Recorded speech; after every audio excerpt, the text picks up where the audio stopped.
The story of Asian Americans and Pacific Islanders is rooted in a rich and vibrant history. All too often, we forget about where we come from and how we got there. Despite the bustle of our lives, we must reflect on the past in order to truly understand how we got to where we are today. Where do we come from? Who got us to where we are? What events have moved and shaken our community? At institutions where our histories are electives, remembering is the ultimate resistance. In 1635, also known as Manilaman, Filipinos jumped ship off the Spanish galleon as a result of the Manila galleon trade. They established a settlement in Louisiana as the first Asians in the United States. Small groups of Cantonese Chinese miners who arrived in Oregon Territory in 1850 to 1853 represented the first Chinese migration beyond Northern California. By the 1860s, Portland's Chinatown became established.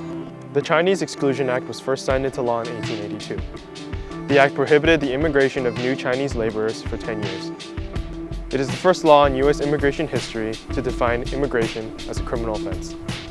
In 1893, U.S. troops took part in a conspiracy led by Hawaiian sugar plantation owners to overthrow the Hawaiian monarchy of Queen Liliuokalani. Today, Native Hawaiians continue to fight against the United States' illegal occupation of Hawaiian lands. American Samoa became a U.S. territory in the 1900s. However, although American Samoa is a U.S. territory, the Samoan people and their citizenship, it is U.S. national and not U.S. citizens. In 1937, Minoru Yasui graduated from the University of Oregon Law School and was one of the few Japanese Americans after the bombing of Pearl Harbor who fought laws that directly targeted Japanese Americans and immigrants. In 1942, due to wartime fears after the attack on Pearl Harbor, 120,000 Japanese Americans were interned. Ironically, the 442nd Regimental Combat Team, which consisted of Japanese American men from the camps, became the most decorated combat unit of its size in the entire U.S. The term model minority was coined by a white sociologist in an article for the New York Times. This painted a false narrative of Asian Americans' ability to overcome discrimination as a whole. The fall of Phnom Penh and the fall of Saigon of April 1975 marked the first wave of Southeast Asian refugees to the United States. In 1982, 27-year-old Vincent Chin was beaten to death by two white males who had claimed that their auto manufacturing business was lost to the Japanese. However, Vincent wasn't Japanese, he was Chinese. In 2007, a man rampaged through the campus of Virginia Tech, killing 31 students. Yes, he was Asian, but his actions do not represent us as Asian Americans. In April of 2014, the University of Oregon hosted the Asian Desi Pacific Islander American Freedom School. On this day, students, professors, artists, community members, and activists from the Northwest came together to engage in discussion of how to build intersectional solidarity between our communities. Based on the Oregon University System's 2014 enrollment report, there are still only 598 Native Hawaiian and Pacific Islanders enrolled out of all Oregon institutions. Currently, there are only 100 Native Hawaiian and Pacific Islanders enrolled at the University of Oregon. Although our incredibly diverse, pan-ethnic, pan-national communities have faced limitless racism and discrimination, today we stand upon the shoulders of all those who have advocated for our visibility and belonging. We come from a lineage of resilient and beautiful peoples whom we honor in our present. Who I am today, I am a son, a brother, and a mentor. I'm a student, I'm a leader, I'm a friend, I'm Indian, and I'm American. I am an immigrant, but I'm also an American. I'm a Southeast Asian student leader. Today, I am a young Samoan woman who is determined to strive for greatness. I am a first-generation Hmong American woman. I am a student, and I am an activist. I'm a first-generation Vietnamese American, and I'm a first-generation Oregonian. I am an artist, designer, and photographer. I am a human services provider.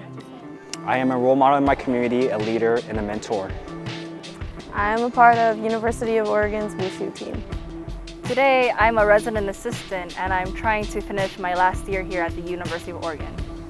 I am determined and resilient. I wake up every day ready to conquer the world. With the roots of our past, we can be conscious of the future. Remember that consciousness is power. Consciousness is education and knowledge. Consciousness is becoming aware. It is the perfect vehicle for students. Tomorrow's world is ours to build. Who I want to be? I want to be a father, a husband, and a successful leader. In the future, I want to be a positive influence and a contributor in my community. I want to be a provider, and I want to be someone that others can rely on. In the future, I want to be a scholar in the fields of Asian American Studies and Pacific Islander Studies, and I hope that I could be doing that while representing my community, Kalihi, from back home. I will create my future. I want to travel and eat food from all over the world. I want to be able to support my friends and my family with whatever they need help with in the future. I want to travel and work on international projects in third world countries. I want to strive to be great. I want to be someone who makes my parents proud one day. In the future, I want to be a successful politician who will be able to go back to American Samoa and give back to my community. I will become a doctor, but more importantly, I will become someone you depend on. I'm going to be someone that others can look up to. I want to make a difference and be successful in all my endeavors in life. Armed with the knowledge of where we've been, we continue the legacies of those that have come before us. As Asian Americans and Pacific Islanders, our stories and our existence is resistance. Together, we have the power to continue building spaces that no longer see us as the model minority or perpetual foreigner. We have the power to build spaces that no longer see us as savages and brown happy natives, where our banh mi's and steamed pork buns, Pacific Islander food, are not viewed as exotic, but tastes and smells that remind us of home. A world where we are told that we are seen, that we matter, and that we are loved. We are Asian American Pacific Islanders. We are the leaders we've been looking for.